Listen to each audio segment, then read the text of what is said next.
오전에 함께 하실 하나님의 말씀은 창세기 12장입니다. 창세기 12장 1절에서 3절 말씀입니다. 주께서 아브라함에게 말씀하셨는데 너는 내 고향과 내 친족과 내 아비의 집을 떠나 내가 내게 보여줄 땅으로 가라. 내가 너로 큰 민족을 이루게 할 것이며 내게 복을 주고 내 이름을 위대하게 하리니 너는 복이 되리라. 너를 축복하는 자들에게 내가 복을 주고 너를 저주하는 자를 저주하리라. 내 안에서 땅의 모든 족속들이 복을 받을 것이라 하셨더라. 말씀에서 함께 기도하시겠습니다. 감사하신 주 하나님 아버지, 영과 진리로 경배드릴 수 있도록 주님께서 인도해 주심에 감사드립니다. 하나님의 말씀을 우리가 듣고자 합니다. 우리가 귀를 기울여서 하나님의 말씀에 경청할 수 있도록 도와주십시오. 이 말씀으로 우리의 생각을 변화받고 우리의 마음을 새롭게 함으로써 변화를 받고 주님께 더욱더 밀착할 수 있도록 도와주시기를 원합니다. 제 안에 충만해 주셔서 하나님의 말씀만을 바르고 정확하게 전할 수 있도록 도와주시고 마귀가 어떤 형태로든지 예배를 방해하지 못하도록 보호해 주시며 주님 홀로 영광 받아 주십시오. 모든 것에 감사드리며 주 예수 그리스도의 이름으로 기도드렸습니다. 아멘. 오늘 오전 설교의 제목은 이스라엘을 저주하는 자는 하나님의 저주를 받는다입니다. 이스라엘을 저주하는 자는 하나님의 저주를 받는다. 우리가 오늘 본문에서 확인하는 것은 아브라함의 언약입니다. 이 언약은 단순한 옛날 이야기가 아닙니다. 창조주 하나님께서 아브라함과 맺으신 그 어떤 조건도 붙지 않은 일방적이고도 영원한 언약입니다. 하나님께서 아브라함에게 무조건적으로 주신 것입니다. 하나님께서 그분의 신실하심을 걸고 이 언약이 결코 변경되거나 취소되지 않을 것임을 성경 곳곳에서 명시하셨습니다. 하나님께서는 아브라함에게 말씀하셨습니다. 창세기 13장 15절에서 이는 내가 보는 모든 땅을 내가 내게 줄 것이며 내 씨에게 영원히 주고 영원히입니다. 창세기 17장 7절에서도 내가 나와 너와 내 뒤에 올 내 씨 사이에 대대로 내 언약을 세우리니 영원한 언약을 삼고 너와 내 씨의 하나님이 되리라. 영원한 언약입니다. 영원한 언약. 이 언약의 핵심은 분명합니다. 하나님께서 가나안 땅을 이스라엘 백성들에게 그들의 영원한 소유로 주셨다는 것입니다. 이것은 하나님의 주권적인 결정이며 사람의 법이나 유엔의 결의한 따위가 감히 뒤집을 수 있는 것이 아닙니다. 그러나 이 악한 현세상은 이스라엘을 대적하고 있습니다. 하나님께서 이스라엘에게 주신 그 땅을 마치 자기들의 것인 양 팔레스타인에게 주어야 한다고 주장하고 그래야 평화가 찾아올 것이라고 말하고 있습니다. 지금 유엔 회원국 중에 75%가 팔레스타인을 국가로 인정하고 있습니다. 그리고 오히려 테러 집단으로부터 자신의 국민을 지키려는 이스라엘을 학살자라고 매도하고 있습니다. 과거에도 그랬고 현재도 마찬가지로 전 세계적으로 반유대주의가 확산하고 있는 것입니다. 하지만 하나님께서는 아브라함을 부르실 때 이 모든 상황을 미리 아시고 엄중한 경고를 남기셨습니다. 너를 축복하는 자들에게 내가 복을 주고 너를 저주하는 자를 저주하리라. 오늘 이 말씀을 통해서 이스라엘을 저주하는 자들이 왜 반드시 하나님의 저주 아래 놓이게 되는지를 하나님의 말씀으로 살펴보고자 합니다. 이스라엘을 저주하는 자는 하나님의 저주를 받는다. 첫 번째로 이스라엘을 향한 증오의 배후에는 사탄이 있습니다. AD 70년 예루살렘의 파괴로부터 시작하여서 오늘날까지 2000년이 넘는 긴 역사 시간 동안 이스라엘을 향한 증오와 박해는 끊이지 않고 일어나고 있습니다. 마귀는 처음부터 하나님의 계획을 무산시키기 위하여 하나님의 백성을 공격했습니다.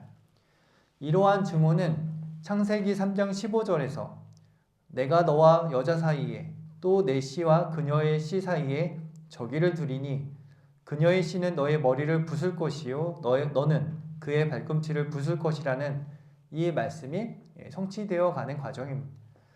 마지막 때가 가까울수록 마귀는 자신의 때가 얼마 남지 않은 줄을 알고 이스라엘을 향한 분노를 폭발시키고 있습니다. 역사를 보십시오. 마귀는 이스라엘을 무너뜨리기 위하여 한 번도 쉬지 않고 공격하고 있는 것입니다. 파라오를 사용해서 사내 아이들을 물에 던져 죽이게 했습니다. 훗날 메시아의 혈통을 끊으려는 계획이었습니다. 하만을 사용하여 페르시아 제국 안에 있는 모든 유대인들을 몰살하려고 계획했습니다. 헤롯을 사용하여 베들레헴의 2살 이하 아이들을 모두 죽이게 했습니다. 그리고 20세기에는 히틀러를 사용하여 600만 명의 유대인들을 학살하게 했습니다. 이 모든 사건들의 배후에는 동일한 배후가 있는 것입니다. 바로 마귀입니다. 오늘날 세상이 이스라엘을 비난하는 것도 이와 다르지 않습니다. 중국이나 북한의 인권 유린, 이란의 반인륜적인 행태에는 침묵하면서도 테러 집단으로부터 스스로를 지키는 이스라엘을 향한 비난은 과연 우연이겠습니까? 비이성적인 증오로 이스라엘을 증오하고 있는 것입니다. 윤석열 대통령은 2003년 10월 이스라엘 하마스 전쟁 발발 직후 하마스의 공격을 규탄하며 이스라엘의 자위권을 인정한 바 있습니다. 그러나 이재명은 지난 4월 10일 SNS를 통해서 이스라엘 군이 팔레스타인 아이를 고문하고 지붕에서 떨어뜨렸다는 확인되지 않은 영상을 공유하면서 이것은 우리가 문제 삼는 위안부, 유태인 학살, 전시 살해와 다를 바 없다고 이스라엘을 강력하게 비난했습니다. 이후 해당 영상이 2004년 요르단강 서안 지구에서 이스라엘 군이 성인으로 추정되는 성인 남성 3명의 시신을 처리하는 장면으로 확인되었습니다. 이재명은 뒤늦게 사실관계를 바로잡으면서도 자신의 경솔함에 대해서는 사과하지 않은 채 시신에 대한 이러한 처우도 국제법 위반이라고 말하며 이스라엘을 향한 비판을 이어나갔습니다. 공산주의자들은 자신의 한 일에 대해서 말에 대해서 사과하지 않는 것입니다. 이에 대해서 한겨레는 환영할 만한 이 대통령의 이스라엘 반인권 언급이라는 제목의 사설을 게재했고 오마이뉴스 역시 이 대통령의 이스라엘 비판이 옳은 이유라는 기사를 내보냈습니다. 좌편향된 언론들은 이재명을 옹호하며 이스라엘을 향한 적대감을 거리낌 없이 드러내고 있습니다.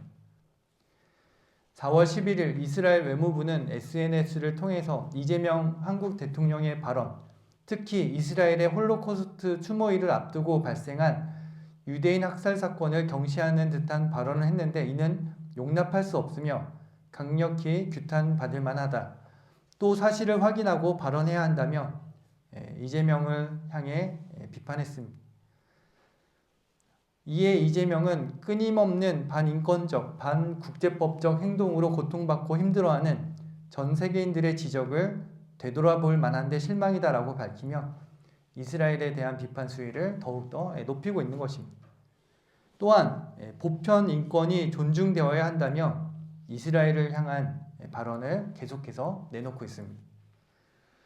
이재명이 말하는 보편 인권은 본래 하나님이 인간에게 부여하신 천부 인권에서 출발하는 것이죠. 그러나 이 개념은 동성애 문제와 성혁명이 민권운동과 결합하면서 인간이 임의적으로 해석하고 재정의하는 맨메이드 인권, 사람들이 자신의 입맛에 맞게 변질시킨 그런 인권으로 변질된 것입니다. 천부 인권이 아니라 사람이 만든 인권으로 변질되고 있는 것입니다. 그러한 인권, 이재명이 말하고 있는 인권은 우리가 상식적으로 이해하고 받아들이는 인권의 개념과는 다른 것입니다. 이것이 마귀가 하는 일입니다. 단어의 정의를 교묘하게 바꾸는 것입니다. 이재명이 떠드는 인권의 본질은 공산주의자들의 인권 개념과 같은 것입니다. 그들의 인권은 보편적이지 않죠. 특정 계급을 적으로 규정하여 배제하고 자신들의 노선에 동의하지 않는 자들의 권리를 박탈하며 정치범 수용소를 통해 그들을 격리하는 것입니다. 그것을 인권이라고 말하는 것입니다.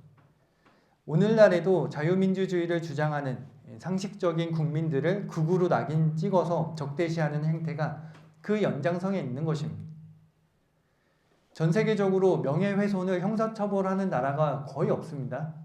자유민주주의 국가에서는 없다고 봐도 됩니다. 미국 수정헌법가 1964년 뉴욕타임스 대 설리번 판결은 공인에 대한 비판은 건강한 공론장을 위해 감내되어야 한다고 명시하고 있습니다. 공인이라면 비판을 받아도 괜찮다는 것이죠. 그러나 대한민국에서는 공인인 김현지, 이재명, 이준석에 대한 정책 비판을 했다는 이유로 전한길 대표에게 구속영장이 청구되었습니다. 자진 출석했는데 수갑을 채웠죠. 이는 북한에서 수령을 비판하는 경우 처벌하는 말 반동과 본질적으로 다르지 않은 것입니다. 우리나라는 참 이상한 법이 많죠. 사실을 말해도 처벌받을 수 있다는 사실적시 명예훼손이라는 법이 있습니다. 이런 법들로 진실을 말하는 사람들의 입을 다물게 만드는 것입니다. 이재명은 인권을 말하고 좌편향 언론들은 그 발언에 대하여 옹호하고 있습니다. 그러나 인권을 그렇게 중요하게 생각하는 사람들이 2023년 10월 7일 하마스의 대규모 기습 공격에 대해서는 입을 다물고 있습니다. 당시 이스라엘 남부 집단 농장 키부츠에서는 신생아를 포함한 영유아 시신 40여 구가 발견되었습니다. 그 중에 일부는 참수된 것으로 확인되었습니다. 부모와 어린아기가 침실과 집안 대피소에서 살해되었습니다. 그럼에도 불구하고 인권을 앞세워 이스라엘을 비난하는 정치인들, 언론들, 시민단체들은 이 잔혹한 학살에 대하여 한마디도 하지 않는 것입니다. 조용합니다. 그들의 배후에 누가 있는지를 알려주는 것입니다. 이것이 그들이 말하는 인권의 실체입니다. 선택적인 것입니다. 보편적인 인권이 아닌 것입니다. 이재명이 인권을 그렇게 소중히 여긴다면, 그것이 진심이라면 왜 북한의 인권에 대하여는 침묵하고 있습니까? 천안함 영웅들의 유가족들은 무시하고 북한 눈치나 보면서 인권을 말할 자격이 있습니까? 중국이 위구르족과 티베트 사람들을 탄압하는 것에 대해서는 왜 목소리를 높이지 않습니까? 이란이 자국 국민들을 처형하고 여성들을 억압하는 것에 대해서는 왜 아무런 비난도 하지 않습니까?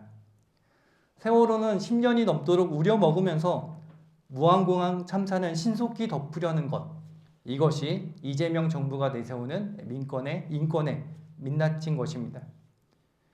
이에 대하여 잘하고 있다고 추켜세우는 MBC나 JTBC, 한겨레, 경향신문, 오마이뉴스 같은 좌편향 언론사들이나 생각 없이 이재명이 잘하고 있다고 생각하는 어리석은 국민들이나 모두가 하나님을 대적하며 나라를 망치는 자들입니다. 이스라엘 외무부의 비판에도 불구하고 이들은 뻔뻔하게 자신들이 잘했다고 말하고 있으며 오히려 이란에 50만 달러, 레바논에 200만 달러의 인도적 지원을 결정했다고 밝혔습니다. 오히려 우리나라에 거주하고 있는 이란 사람들이 그 돈은 단 한 푼도 국민들에게 돌아가지 않으니 보내면 안 된다고 말하고 있는 것입니다. 참으로 어리석은 정부입니다. 이런 상황인데도 소위 교회라는 곳에서 이재명을 강단에 세우고 이재명을 짙게 세우고 있는 것을 보면 참으로 안타깝습니다. 교회라는 곳에서 이스라엘을 비판하는 것을 보고 있으면 참으로 안타까운 것입니다. 그런 것들을 보면 이 나라 교회가 얼마나 부패하고 썩었는지를 보여주고 있는 것입니다. 우리가 알아야 될 것은 이러한 반유대주의의 배후에는 사탄이 있다는 것입니다. 이 세상의 신, 마귀가 그들의 배후에 있는 것입니다.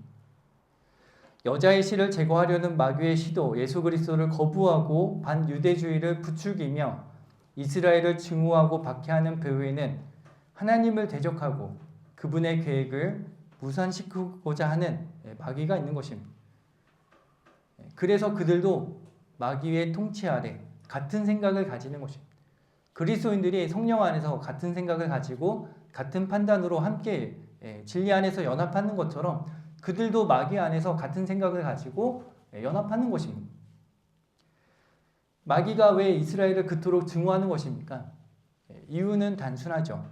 이스라엘은 하나님의 계획의 중심에 언제나 있기 때문입니다. 성경의 예언의 중심에는 이스라엘이 있는 것입니다. 이스라엘을 통해 구세주이신 예수님께서 이 땅에 오셨고 십자가로 승리하셨기 때문입니다. 그렇기 때문에 마귀와 마귀의 세력들은 이스라엘을 향한 증오를 쏟아붓는 것입니다. 마치 요셉의 형제들이 이집트로 왔을 때 이집트인들은 그들과 함께 식사하는 것조차 하지 않았습니다. 왜냐하면 모든 목자가 이집트인들에게는 가증함이 되기 때문이라고 말씀하고 있습니다. 이집트인들은 이스라엘 사람들을 가증하게 여긴 것입니다. 세상을 대표하는 이집트가 유대인들을 가증하게 여긴 것처럼 오늘날 동일한 영의 지배를 받고 있는 세상도 테러 단체는 옹호하면서도 이스라엘은 증오하고 비난하는 것입니다. 그들의 비이성적인 증오 뒤에는 마귀가 있는 것입니다. 우리는 이 나라가 공산화되지 않도록 그렇게 기도하고 있습니다. 그리고 하나님의 뜻이면입니다. 하나님의 뜻이면 이재명 정권을 제거해 달라고 기도하는 것입니다.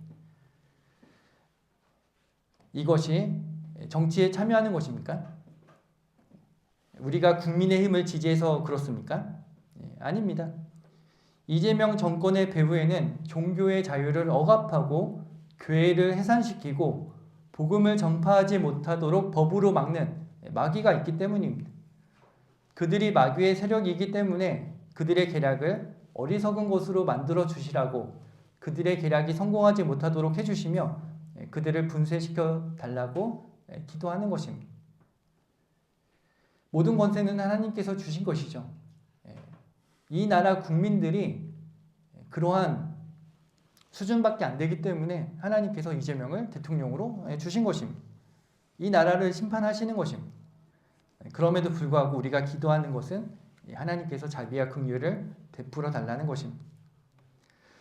이스라엘을 저주하는 자는 하나님의 저주를 받는다. 두 번째로 하나님께서 이스라엘을 저주하는 자들을 저주하십니다.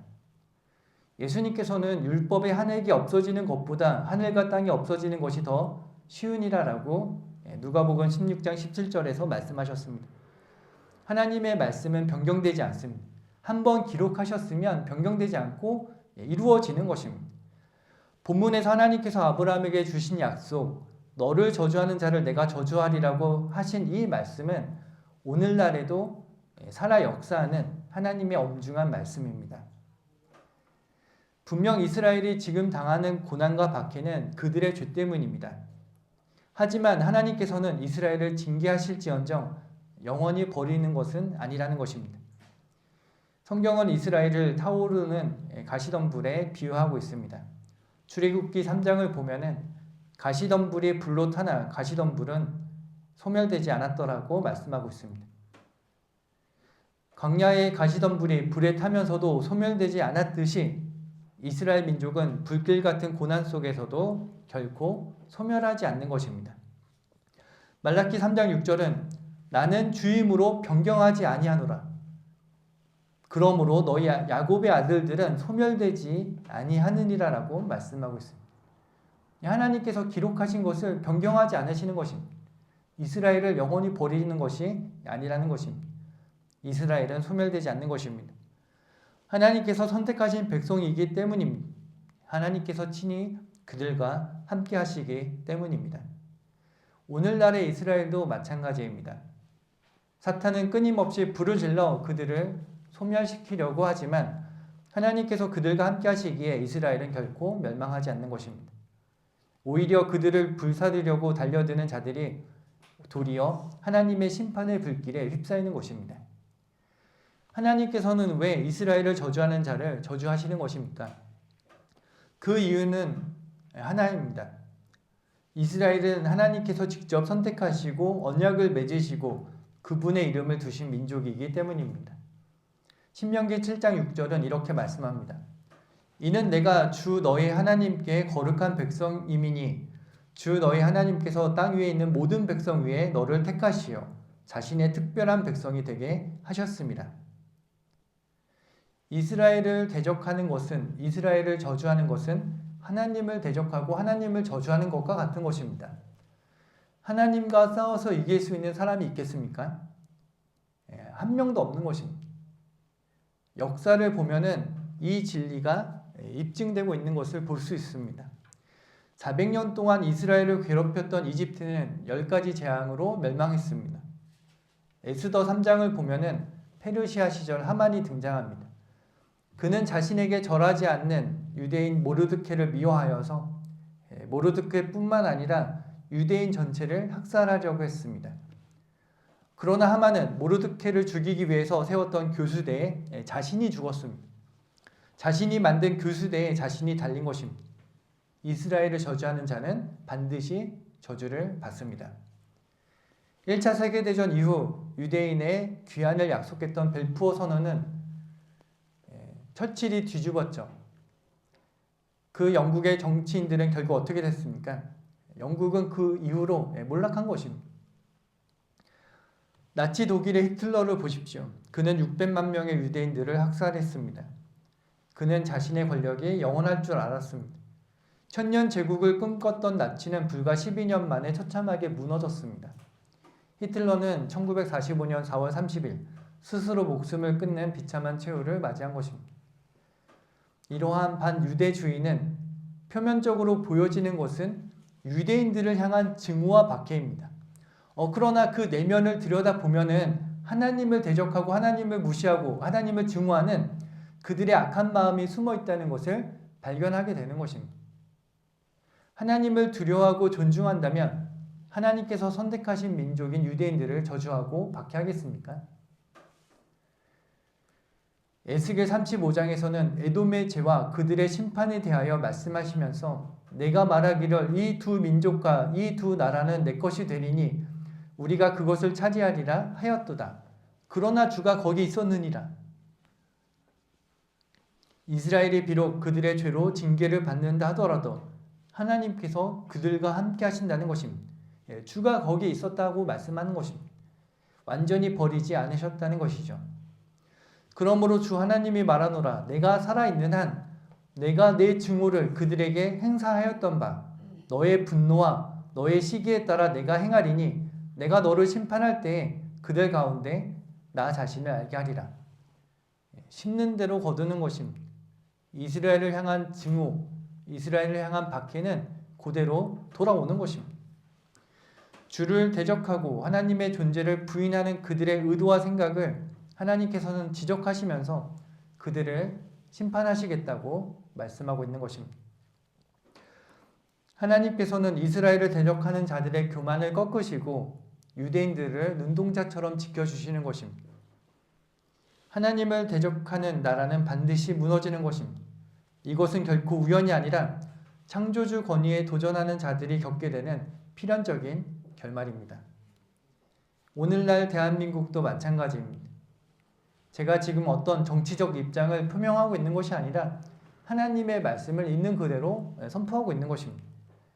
하나님을 두려워하지 않고 확인되지 않은 선동적인 영상을 공유하며 이스라엘을 향해 낯선 비난을 가하는 정치 권력이 있다면 성경은 그들에게 무엇을 말합니까? 이스라엘을 저주하는 자를 하나님께서 저주하신다는 것이 성경의 대답입니다. 하나님을 두려워하지 않는 자들이 이스라엘을 비난하고 있습니다. 그들도 자신의 종교를 개신교라고 말합니다. 그러면서도 하나님을 비난하는 것입니다. 언론도 이에 동조하여서 이스라엘을 비난하고 있습니다. 그들이 부르짖는 선택적인 인권에 현혹된 대중들도 이스라엘을 비난하고 있습니다. 우리는 그렇게 교육받아 왔습니다. 그래서 무의식 중에 이스라엘은 나쁘다는 것이 있는 것입니다. 그들에게 임할 진노를 스스로 쌓고 있는 것입니다. 북한의 인권 유린, 중국의 탄압, 이란의 반인륜적인 행태에 대해서는 침묵하면서도 헤즈볼라와 하마스와 같은 테러 집단의 공격에 맞서 싸우는 이스라엘을 향해 비난하는 것은 그 어떤 논리로도 정당화될 수 없습니다. 상식적이지도 않습니다. 이스라엘을 향한 그들의 증오에서 무엇을 보십니까? 이스라엘을 멸망시키려는 마귀의 모습이 보이는 것입니다. 그러나 그것은 이스라엘을 증오하고 그들을 박해하는 것은 하나님의 눈동자를 건드리는 것과 같습니다. 하나님께서는 스가랴 2장 8절에서 이는 너희를 손대는 자가 그의 눈동자를 손대는 것이기 때문이라고 말씀하고 있습니다. 그들을 눈동자처럼 지켜주시고 보호하신다는 것입니다. 역사는 늘 반복되어 왔습니다. 파라오도 하만도 히틀러도 모두 자신의 권력이 영원할 줄 알았지만 하나님께서는 그들 모두를 심판하신 것입니다. 하나님의 말씀을 거스르는 권력은 잠시 동안은 흥하는 것처럼 보일지라도 반드시 무너지는 것입니다. 이것이 성경이 가르치는 원리이며 역사가 증명하는 사실입니다. 그리고 국가뿐만 아니라 개인도 마찬가지입니다. 민수기 24장 9절에서 거짓 선지자 발라함은 이스라엘을 저주하러 왔다가 결국 이렇게 축복합니다. 너를 축복하는 자는 복을 받으며 너를 저주하는 자는 저주를 받으리라. 하나님의 공의는 지금 이 땅 위에서 역사하고 있습니다. 하나님은 졸고 계신 것이 아닙니다. 침묵하고 계신 것이 아닙니다. 이스라엘을 비난하는 정치인들, 그들을 옹호하는 좌편향된 언론들, 생각 없이 그들을 지지하는 어리석은 군중들, 그들은 하나님의 진노를 자신들의 머리 위에 쌓고 있는 것입니다. 하나님의 공의는 잠시 늦어 보이는 것처럼 보일지라도 반드시 집행되는 것입니다. 따라서 이재명은 반드시 몰락하는 것입니다. 이스라엘을 저주하는 이재명을 하나님께서 저주하시는 것입니다. 하나님을 대적하는 지금의 위선적인 정권도 반드시 몰락하는 것입니다. 그들이 뿌린 대로 거두게 하시는 것입니다. 역사를 주관하시는 분은 하나님이시기 때문입니다. 이스라엘을 저주하는 자는 하나님의 저주를 받는다. 세 번째로 이스라엘을 축복하는 개인과 나라가 되어야 합니다. 하나님의 축복을 받으려면 어떻게 해야 합니까? 복을 받는 길은 명확합니다. 하나님이 세우신 질서를 존중하고 하나님의 마음에 있는 곳에 우리의 마음을 두는 것입니다.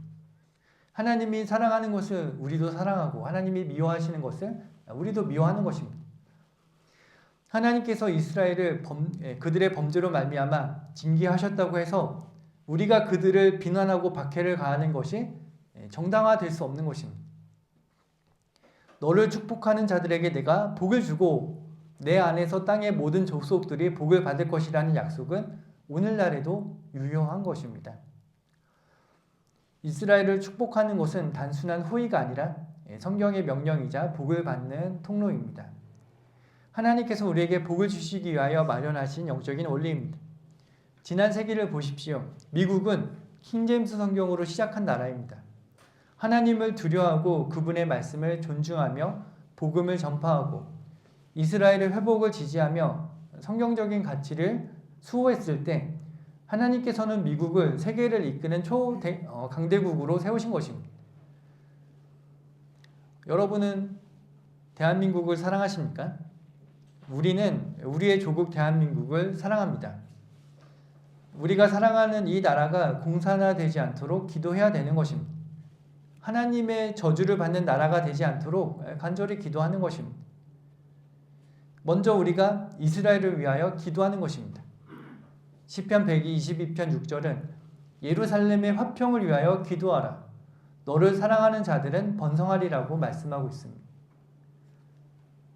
인간은 예루살렘의 화평을 가져올 수 없죠.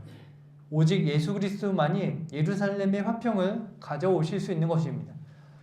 따라서 이 기도는 예루살렘의 화평을 위하여 기도하라는 것은 예수 그리스도의 재림을 위하여 기도하라는 것입니다. 주 예수여 속히 오시옵소서라고 기도하라는 것입니다.